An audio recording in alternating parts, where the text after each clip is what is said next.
দেখতে দেখতে 2024-এর শেষের দিকে আমরা চলে এসেছি। 2025-এ খুব শীঘ্রই পদার্পণ করতে যাচ্ছি।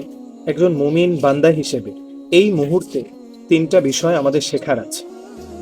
তন্মধ্যে একটা হচ্ছে যে একজন মুমিন বান্দা হিসেবে 2024-এ আমি আপনি যে এবাদতগুলো করেছি, অবশ্যই এই এবাদতগুলোকে যেন 2025-এ এসে উন্নতি করতে পারি, এবাদতগুলো যেন আরো বাড়িয়ে দিতে পারি।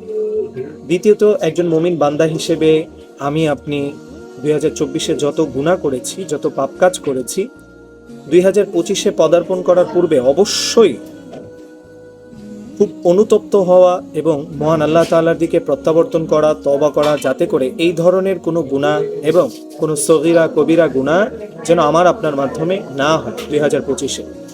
তৃতীয়ত, একজন মুমিন বান্দা হিসেবে আমার আপনার যতটুকু হায়াত আছে, এই সময়টা যেন পুরোটাই আল্লাহ তাআলার ইবাদতে কাটে, এমন দোয়া মহান আল্লাহ তাআলার কাছে সদা সর্বদা করা।